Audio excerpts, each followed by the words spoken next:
Well, May is National Moving Month, with students graduating from college, others needing a fresh start. It is a busy time of the year, but with so much going on during the move, we might not always be thinking about what could go wrong. Tonight, the Better Business Bureau is warning of some moving scams, and our Tristan Lewis joins us tonight with one woman's crazy move story and how she says she was scammed out of thousands of dollars. Tristan, how often do these scams happen? Yeah, Carolyn, nearly 1,100 complaints were filed with the BBB against moving companies throughout 2021. Last year, consumers reported more than $730,000 lost to moving scams. That's also according to the BBB. One woman I spoke to says she was too trusting and should have read the fine print. When the pandemic hit, Stefanie Salem says it brought her a whole change of life.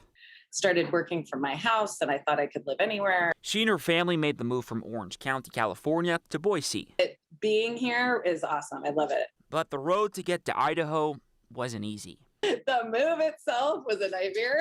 She hired a moving broker who helped her arrange the transportation of her belongings. The guy that I spoke with was like a nice grandpa. He had 12 grandkids, sounded like the most trustworthy guy ever. She says that was her first mistake. Everything he told me was a lie. She says the moving company, who she never spoke to before, showed up late on the day of the move, bringing a truck that was too small. I have to be out of my house, and I had to give away my couch, my dining room table, my new swivel chair, all this stuff that wouldn't fit in the truck to my neighbors. Salem says they also changed the price, originally agreeing on $5,000.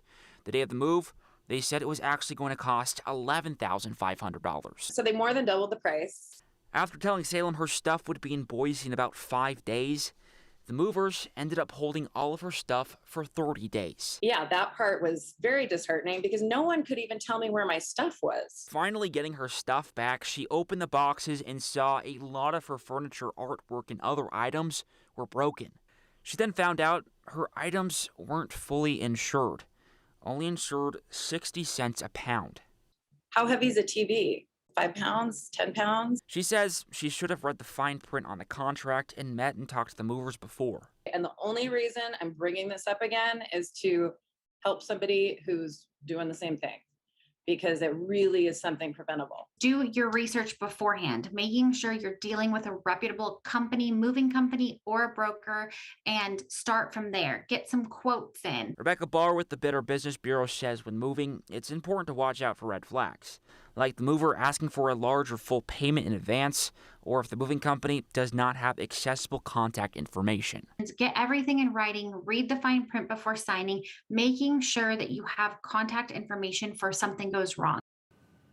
And the BBB says Salem's story sounds like both bad business and a scam. They encourage everyone to ask questions when it comes to working with those movers. They also encourage everyone to research a moving company on the Better Business Bureau website.